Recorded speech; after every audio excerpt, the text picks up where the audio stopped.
और इस बीच आपको बता दें कि अब जो है हमारे साथ नए मेहमान जुड़ रहे हैं, चूंकि हम लगातार से जो है चर्चा कर रहे हैं और आज हो रही वोटिंग पर हम लगातार चर्चा कर रहे हैं। और अजय गंगवानी जी मुझे दिखाई दे रहे हैं, इसका पक्ष रखेंगे। स्वागत है आपका। और इसके अलावा हमारे के.एस. चौहान जी जो हैं वो भी हमारे साथ जुड़े हुए हैं, बीजेपी प्रवक्ता हैं। और रुद्र अवस्थी जी भी दिखाई दे रहे हैं जो कि वरिष्ठ पत्रकार हैं। रुद्र जी, स्वागत है आप सभी का। और के.एस. चौहान जी और अजय गंगवानी जी, शुभकामनाएं भी हैं। दूसरे चरण की जो है मतदान चल रहा है। पहले के.एस. चौहान जी आपसे प्रतिक्रिया ले लेते हैं भाई, क्योंकि क्या है, पिछली बार इन सीटों पर आपका पलड़ा भारी रहा था, तो इस बार भी वही स्थिति है या कहीं कुछ दिल में धड़कनें बढ़ी हुई हैं? मोहतरमा, अगर अपन पिछली बार की बात देखेंगे तो 2018 में अपन चले तो 2018 में नांदगांव की अगर सीट को देखें तो नांदगांव की जो 8 सीट है, 8 सीट का आप आकलन करेंगे सर तो एक मिनट, मैं लोकसभा चुनाव था ना, तो मैंने लोकसभा चुनाव की सीटों का जिक्र किया, मैंने विधानसभा का नहीं किया जी। मैं उसी पे आ रहा हूँ। तो हम लोग विधानसभा की जो 8 सीटों का देखेंगे ना, तो 2 लाख की मार्जिन थी। कांग्रेस को 2 लाख की बढ़त मिली थी भारतीय जनता पार्टी से। लेकिन वही 3 महीने के बाद जब लोकसभा चुनाव होते हैं 2019 को, तो हमारे संतोष पांडे जी 1,12,000 से जीत जाते। और आज जो 2023 है, जो इनका कार्यकाल देखा गया, ये जो सभी चीजें देखी गई, कांग्रेस की कार्य प्रणाली देखी गई, उनकी नीयत देखी गई, उनकी नीति देखी गई, तो राजनांदगांव की जनता ने अभी जो 2023 के जो चुनाव हुए हैं उसमें भारतीय जनता पार्टी को आगे रखा। मतलब 30,000 वोट से भारतीय जनता पार्टी आगे। इसका मतलब यह है कि राजनांदगांव की जनता ने 2,30,000 वोट जो है वो कम कर दिए, भारतीय जनता पार्टी के पाले में डाल दिए सिर्फ विधानसभा में। और आज की डेट में आप ये सोच सकते हैं कि जब हमारा प्रत्याशी संतोष पांडे जी जो ट्रस्टेड है और टेस्टेड है, और उन्होंने कई काम किए हैं वहां पर जो कि एक लोकसभा क्षेत्र के लिए बहुत ज्यादा जरूरी थे, वहीं कांग्रेस पार्टी ने जो 2 जिले भी बनाए हैं, जिसमें से 51 से 52 करोड़ रुपए वहां पर निधि देनी थी नए जिलों के लिए, जो नए जिले की घोषणा की गई थी, खैरागढ़ और मोला मानपुर, उस जिले में भी 2-2 करोड़ रुपए भी नहीं दिए हैं। तो आप ये सोच सकते हैं कि कांग्रेस किस मुंह से वहां पर जाएगी। और जनता का विश्वास तो पहले ही उठ चुका है। जनता ने अपना जो मत है, अपनी जो सोच है, वो 3 महीने पहले ही बता दी है। और कमोबेश वही स्थिति महासमुंद में भी और वही स्थिति कांकेर में भी है। जो अभी आज हम लोग वोट ऑफ परसेंटेज देखते हैं, जो हमारा विधानसभा में भी बढ़ा है और लोकसभा में तो बढ़ा ही था। तो आज की स्थिति जो है, आज की स्थिति एक तो सोने पे सुहागा है हमारा भारतीय जनता पार्टी के ऊपर, उसके बाद संतोष पांडे जी और दूसरे हमारे प्रत्याशी जो हैं, और दूसरा तरफ करेले पे नींद चढ़ा है। एक तो कांग्रेस विपक्ष के लिए अपनी तलाश कर रही है, अपनी जगह तलाश कर रही है, विपक्ष में भी आने की उम्मीद नहीं है उसको। और उसके बाद उसके ऊपर भूपेश बघेल जी जैसे प्रत्याशी, जिसको जनता विरोध नहीं, उसके कार्यकर्ता खुद खुलेआम विरोध करते हैं। ऐसे पूर्व मुख्यमंत्री जी की जो बदतमीजी जो की गई और जो उनके साथ बदसलूकी की गई, वो किसी भी कार्यकर्ता ने पहले कभी नहीं की थी। ये उनके कर्मों का नतीजा है जो भूपेश बघेल जी को भोगना पड़ रहा है। ठीक है, अजय गंगवानी जी कर्म भी ले आए, के.एस. चौहान जी मुंह भी कह रहे हैं कि नहीं ले जा सकते किसी को दिखाने के लिए, कुछ बचा ही नहीं है राजनांदगांव लोकसभा सीट में आपके लिए। क्या उम्मीद कर रहे हैं आप ऐसे में? सोनाली, देखिए, यहाँ बैठे भाजपा के मेरे प्रवक्ता मित्र का जो घमंड और अहंकार है, लगातार केंद्र की मोदी सरकार और भारतीय जनता पार्टी का ओवर कॉन्फिडेंस, यही डुबाएगा सोनाली इनको। आज भी देश की जनता नहीं भूली है 2003 में। हम मानते हैं हम छत्तीसगढ़ हारे, हम राजस्थान हारे, हम मध्य प्रदेश हारे, लेकिन 2004 में यूपीए ने पूरे देश में शानदार जीत दर्ज की और लगातार 10 साल तक सत्ता में रहे। उस समय shining India, feel good factor, ये सारी चीजें साइलेंट हो गई। अटल बिहारी वाजपेयी जी की तुलना इन्होंने विश्व पितामह से की थी, तो सारे नारे इनके फेल हो चुके हैं। इस बार भी तो इनका घमंड अहंकार डूबेगा। देखिए, अब मैं आज 3 लोकसभा सीट पे है, बिंदु और एक बात पर बात करता हूँ। सबसे पहले नांदगांव की बात करें, कहीं ना कहीं भूपेश बघेल जी ओबीसी वर्ग के कदावर नेता, आज इसे जीत से बौखलाए हुए, घबराए हुए हैं। इसलिए माननीय मोदी जी, अमित शाह जी, जेपी नड्डा, सारे के सारे लोग यही डेरा डाल के बैठे हैं। 10 साल में मोदी जी को पहली बार छत्तीसगढ़ में रात बितानी पड़ती है। भैया रात बिताइए, वो भी राजभवन में। अजय राजभवन, जी एक मिनट मैं रोक रही हूँ, सुनिए ना, वो अपनी पार्टी का प्रचार प्रसार कर रहे हैं, सब कर रहे हैं, सबको हक है, करने दीजिए, उस पर मत जाइए। क्या विषय लेंगे जिनको आप लेकर राजनांदगांव लोकसभा सीट जीतेंगे, क्या मुद्दे होंगे? भाई आपको तो केएस जी ने कहा ना कि कोई मुद्दे ही नहीं छोड़े, उन्होंने सब कर दिया कह रहे हैं। और विधानसभा चुनाव के नतीजे के बाद तो वो इतने गदगद हैं कि उनको ये भी नहीं दिख रहा कि भाई विधानसभा में 5 साल कांग्रेस का शासन रहा तो जनता ने फिर उनसे सवाल जवाब किया। अब यहाँ पर तो लंबे वक्त से बीजेपी का शासन है तो सवाल जवाब उन्हीं से किए जाएंगे। फिर भी मुद्दे लेकर तो आप जाएंगे, विपक्ष हैं तो, या वो क्या कहाँ रात बिता रहे हैं, कहाँ दिन काट रहे हैं, कहाँ प्रचार कर रहे हैं, क्या लेना देना आपको? मेरा निवेदन है, आपके कुछ प्रश्न तो जोड़ लीजिए ताकि मैं बोलूं तो मुझे डिस्टर्ब न करें। मेरा निवेदन, आपके 2 प्रश्न और जोड़ने हो तो जोड़ लीजिए। जैसे आपने चौहान जी को लगातार समय दिया, उम्मीद करता हूं मेरे को भी समय देंगे। अरे आप बोलिए तो, सब समय मिल ही रहा है, आप लोगों को बुलाया, समय दिया है। देखिए 3 चीजें महत्वपूर्ण है।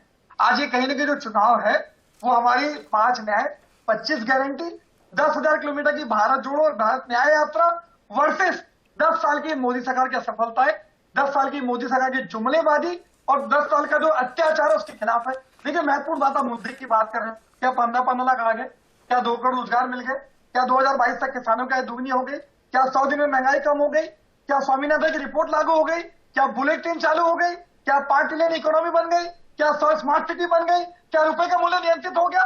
तो मोदी गारंटी के नाम पे जो देश की जनता को 10 साल ठगा गया, इनके बाद रिपोर्ट कार्ड के लिए कुछ नहीं है। आज मोदी जी चाहे इनके प्रवक्ता सिर्फ धर्म पे, कभी प्रभु श्याम पे, कभी और गाय गोबर पे राजनीति करते हैं। ये वही भारतीय जनता पार्टी है जो इलेक्टोरल बॉन्ड के नाम से गाय का व्यापार करने वालों से 200 करोड़ का चंदा वसूलती है।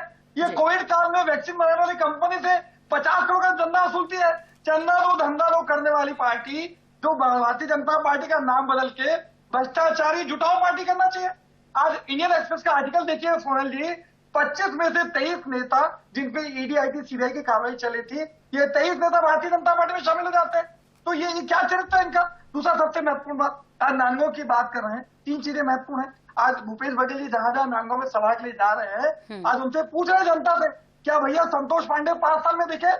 हर जनता यही कह रही है, ये निष्क्रिय सांसद है, ये लापता सांसद है, इनमें नैतिक साहस नहीं है कि नांदगांव की जनता का, छतरी की जनता की मुद्दों को न संसद में उठाए, न हम दो हमारे दो की शाखा के सामने उठाए। दूसरी महत्वपूर्ण बात, महासमुंद में भैया आपके अगर इतने आपने काम किया है, एंटी इनकम्बेंसी नहीं है, तो 9 में से 7 सांसदों की टिकट क्यों काटते हैं? चुन्नीलाल साहू के आपने महासमुंद से टिकट क्यों काटी? आज मोहन मंडावी की टिकट आप कांग्रेस से क्यों काटते हैं? आप अपने पे ही रहिए, अपनी पार्टी को ठगने का प्रयास, उसको कम करने का प्रयास करेंगे, नहीं। दूसरी महत्वपूर्ण आखिरी 10 सेकंड दूंगा सोनल जी, दक्षिण से भाजपा साफ, उत्तर में भाजपा हाफ, देश में पूरी तरह भारतीय जनता पार्टी साफ। ये पहले चरण के बाद समझ रही है, ये बौखलाहट का नतीजा है कि लगातार इस प्रकार के बयान कर रहे हैं। मेरे को बता दीजिए भाषण में मोदी जी क्या बयान करते हैं? आज मंगलसूत्र, एक दाम्पत्य जीवन का जो शुद्ध प्रतीक सूत्र होता है, उस पर राजनीति, ये क्या प्रधानमंत्री गरिमा के साथ है? क्या राजनीतिक शुचिता के खिलाफ नहीं है? क्या मेरे मित्र चौहान जी बता दें, क्या प्रधानमंत्री के बयान के साथ है?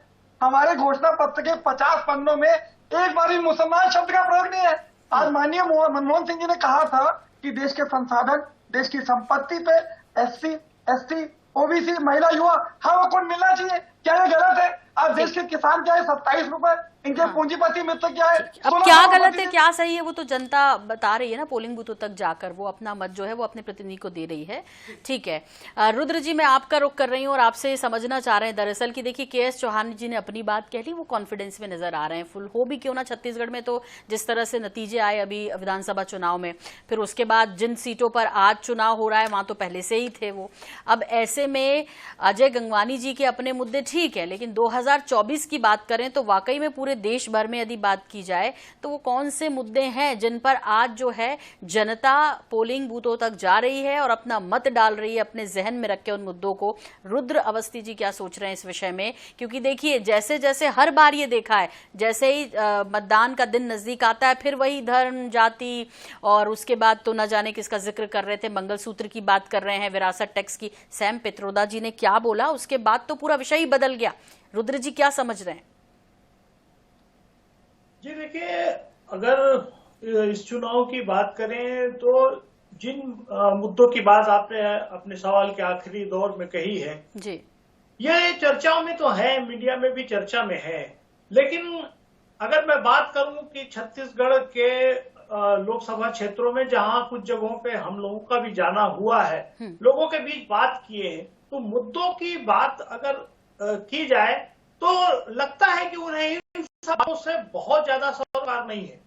उनको इस बात का ज्यादा उनके बीच चर्चा है कि जो सरकारें अभी जो सरकार अभी उनके सामने हाल ही में विधानसभा चुनाव के बाद बनी है, वो किस तरह का काम कर रही है, और कांग्रेस की तरफ से जो राष्ट्रीय स्तर पर जो बातें कही जा रही है वो क्या पूरी हो सकती है, किस तरह पूरी हो सकती है, इस बात की चर्चा है। अब मैं एक एक करके अगर बात करूं तो आप आम लोगों से बात कीजिए, वो ज्यादातर राष्ट्रीय मुद्दों की चर्चा नहीं करते हैं। हम छत्तीसगढ़ के संदर्भ में बात करें तो यहाँ जैसे अभी हाल में जो बीजेपी की सरकार बनी, उसने किसानों के लिए जो बात की थी, और सभी इस बात को जानते हैं कि जो धान का मूल्य, समर्थन मूल्य भी बढ़ा यहाँ पर, अधिक कीमत पर धान खरीदी हुई, प्रति एकड़ अधिक क्विंटल धान की खरीदी हुई, उससे पिछले वर्षों के मुकाबले किसान के खाते में अधिक पैसा गया है। दूसरी तरफ महिला जो मातारी बंधन योजना है, ऐसी जो योजनाएं हैं, इन बातों को लेके लोग चर्चा कर रहे हैं। मेरा ये दावा नहीं है कि इसकी वजह से कोई माहौल बीजेपी के पक्ष में है या कांग्रेस के पक्ष में, मैं ये बात नहीं कह रहा हूँ। मुझे ये समझ में आती है बात कि चर्चा अगर किसी भी लोगों के बीच होती है तो वो ऐसी चीजों की ही हो रही है। वो राष्ट्रीय स्तर के मुद्दों पर जो बुद्धिजीवी वर्ग है उनके पास अब बात सुनने को भले मिल सकती है, लेकिन आम लोग ये बात सोचते हैं कि जो सरकार बनी है प्रदेश में वो क्या दे रही है को लोगों की। नहीं, लेकिन रुद्र जी एक मिनट, मैं आपको यहाँ पे टोक रही हूँ, माफ कीजिए। देखिए 2018 के नतीजे क्या थे और 2019 के क्या थे। 11 में से 9 बीजेपी के झूले में गई थी सीटें। अब इस बार जो है वो शासनकाल भी बीजेपी का देख लिया है, और उसके बाद जो है अब पूछने के लिए भी सवाल बहुत सारे हैं, और भले जो है विधानसभा चुनाव में बीजेपी की सत्ता एक बार से लौटी है, तो जनता समझती तो है कि राष्ट्रीय मुद्दे क्या हैं और राज्य के मुद्दे क्या हैं, किन चुनावों में क्या उनको देना है। बड़ी साइलेंट इस बार रही रुद्र जी, आपको भी लगता है कि ये साइलेंस जो है कुछ चमत्कार करेगा, कुछ सबक सिखाएगा? देखिए, पिछले अनुभवों के आधार पर तो हम ये निश्चित रूप से कह सकते हैं कि जो खामोश मतदाता होता है उसका फैसला कुछ निश्चित रूप से चौंकाने वाला आता है, यह बात कही जाती है।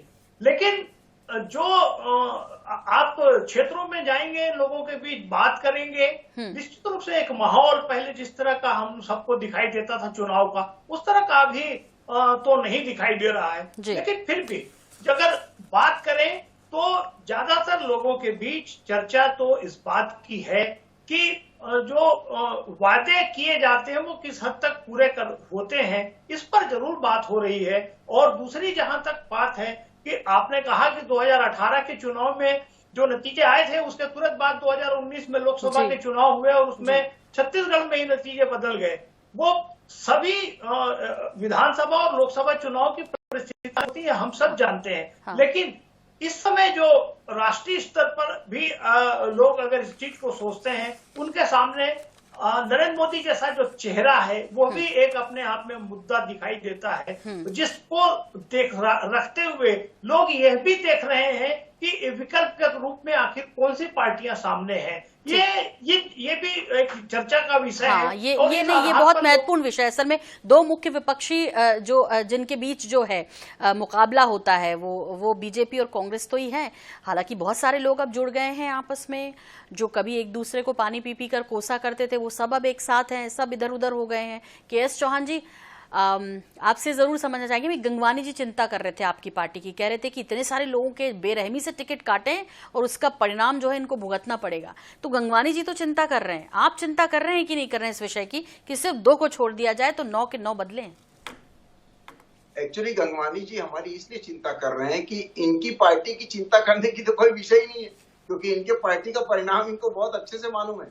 भारद्वाज जी, मैं आपको ये बता दूं कि 2009, 2014 और 2019 कांग्रेस पार्टी की अगर आप सीटें तीनों लोकसभा की जोड़ लेंगे आप तो होती है 301, और उसके बाद 2019 की सिर्फ भारतीय जनता पार्टी की सिर्फ एक चुनाव की सीटें आप देखेंगे तो होती है 303। तो आप खुद बताइए कि 3 चुनाव और 1 चुनाव का ये आंकड़ा है, और आप ये देख लीजिए कि किस जगह में कांग्रेस आके खड़ी हो गई है। जो 2014 में 9 राज्यों में सरकार थी, आज 3 राज्यों में सरकार है।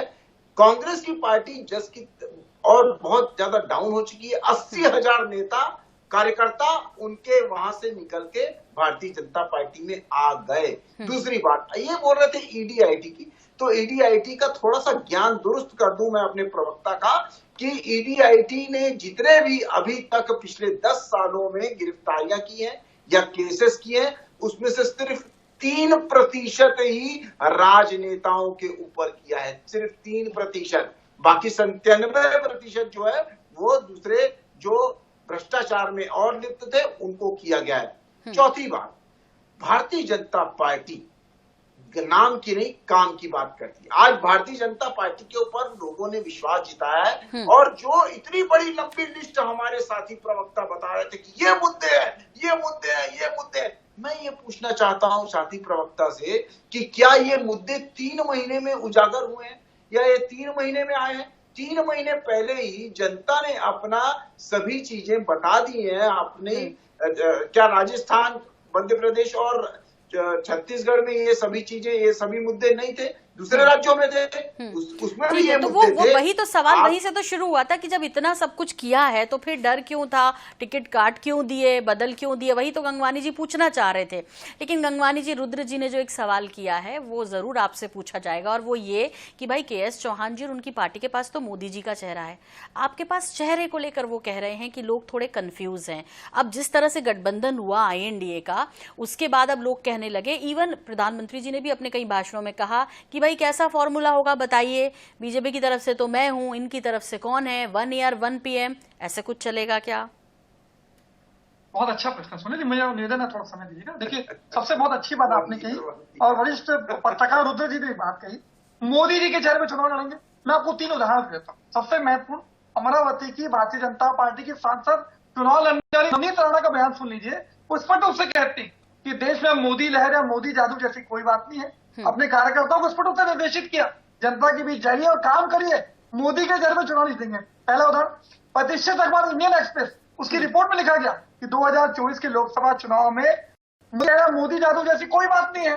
ये स्थिति एकदम पलटती है। दूसरा, तीसरी बात, RSS का जो मुख्य प्रश्न है सोनल जी, ऑर्गेनाइजर, उसके मुख्य प्रश्न में कहा गया कि मोदी के चेहरे पे अब चुनाव नहीं जीत सकते, हिंदुत्व में राजनीति करके आप सरकार नहीं बना सकते। जब इनका प्रत्येक संगठन स्वीकार कर रहा है RSS कि अब मोदी का जादू समाप्त हो गया है, इनकी पूरा चुनाव का दारोमदार सिर्फ मोदी जी के चेहरे और मोदी गारंटी के ऊपर है। आज मोदी गारंटी का हर्ष तो देश की जनता 10 साल से देख रही है। इधर की बातें ही करते रहते हैं। नहीं, आप अभी इधर उस अखबार का जिक्र कर लिया, उसके मुख पृष्ठ का बात कर लिया, उसकी प्रतिक्रिया की बात कर ली। मैंने कहा आपकी तरफ से कौन है चेहरा? जनता का कंफ्यूजन खत्म कर दीजिए ना, क्यों दूसरों के उस पर आप नहीं, उनके बयान से आप अपने को जस्टिफाई थोड़ी करेंगे ना। गंगवानी जी, आपके पास क्या है बोलने के लिए, आप किसको आगे कर रहे हैं ये बताइए। यही तो रुद्र जी का सवाल भी था।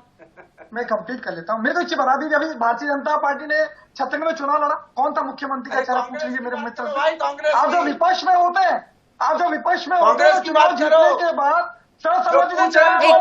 कंप्लीट करने दीजिए गंगवानी जी। बात करो। ये चौहान जी का चरित्र हो गया हर चैनल पे। शांत हो जाइए, मेरा निवेदन है आपसे। नहीं ठीक है सर, मत बोलिए ना केसी, वो मेरा काम है, मेरे लिए कुछ बचने दीजिए आप। नहीं करिए प्लीज कंटिन्यू सर, जल्दी से जवाब। कौन है चेहरा? है जवाब की नहीं है सर?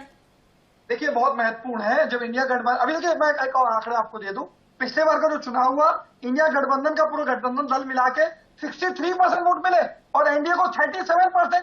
जब हमारी सरकार बनेगी, सर्वसम्मति से चुनकर चेहरा बनाया जाएगा।